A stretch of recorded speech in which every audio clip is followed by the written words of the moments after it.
no need for rezoning our prime industrial site. Thank you. Thank you. Supervisor Mayfield. As needed.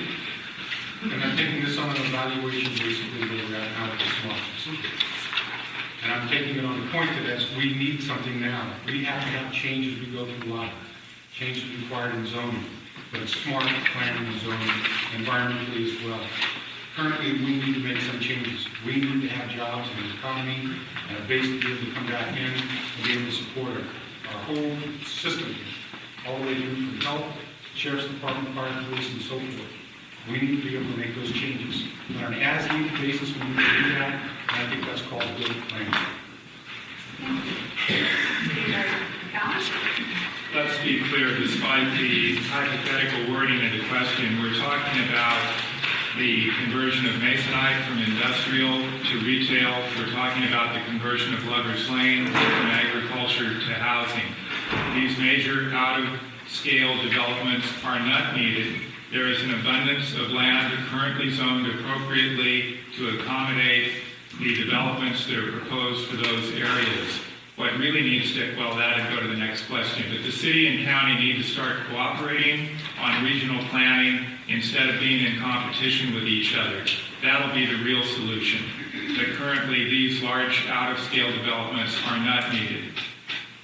Thank you. Supervisor Hall.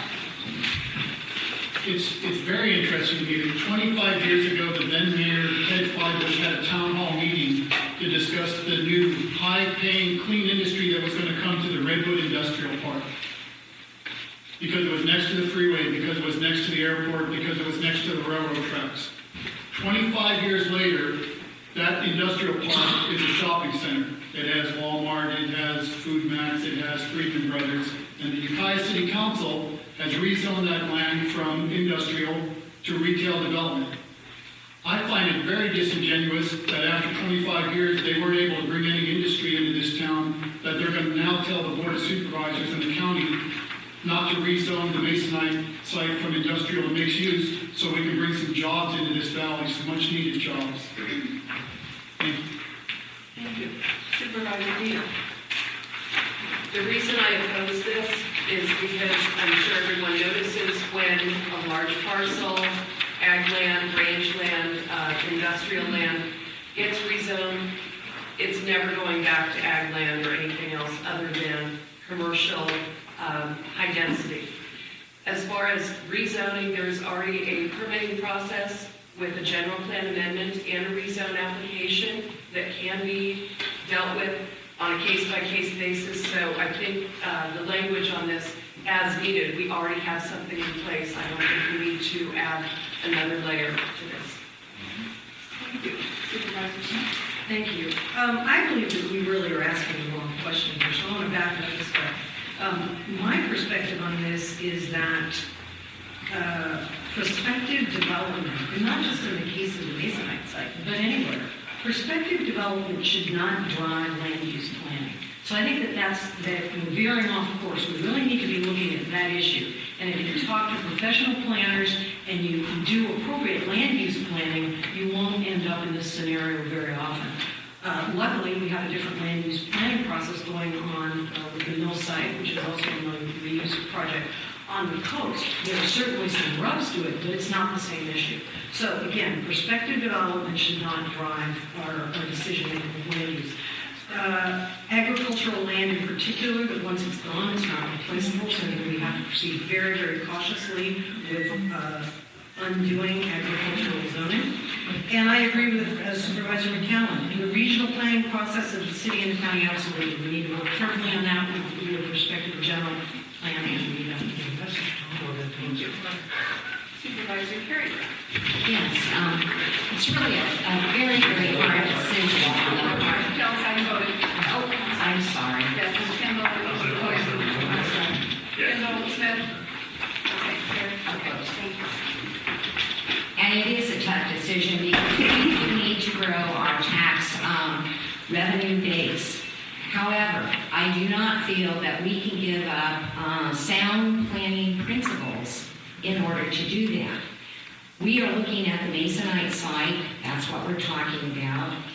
There is an industrial corridor that could fall in the future based on what other development might go there, housing, maybe shopping, retail, etc. I think it's very important that we also look at our infrastructure needs. How much does this change, if you're going to rezone, come at what cost to the county and to other citizens?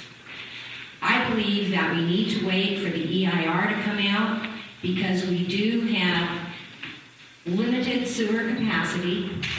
Our water resources need to grow. Thank you, Keith. Time's up. Thank you. Supervisor Dolly.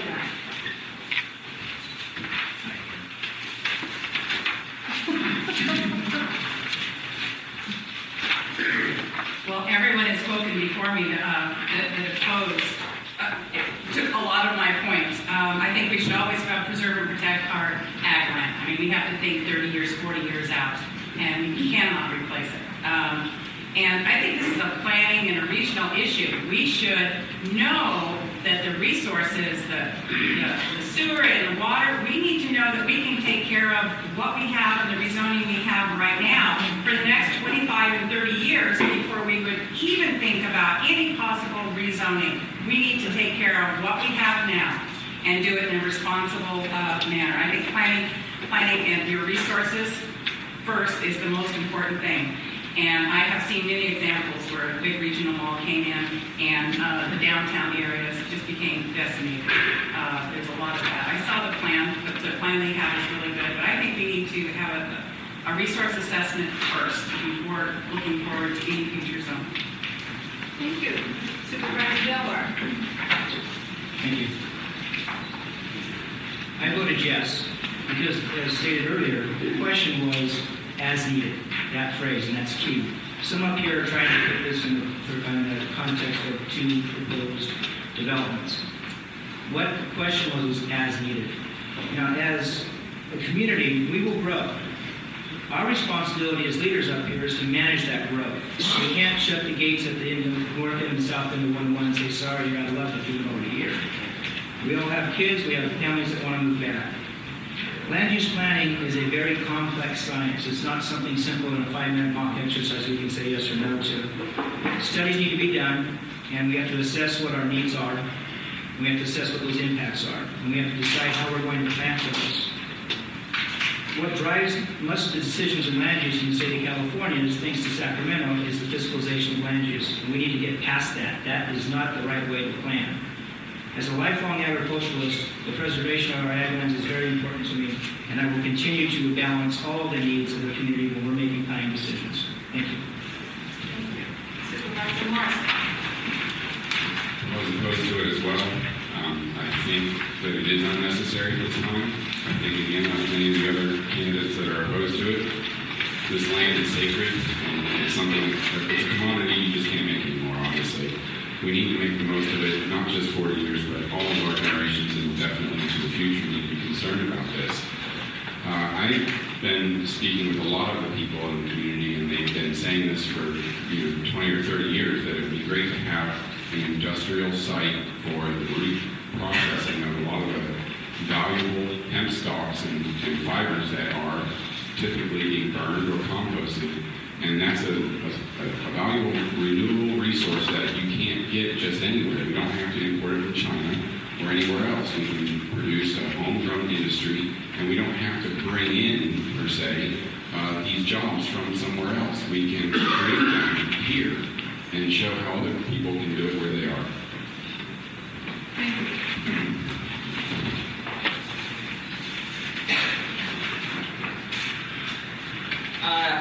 The UVAP and the general plan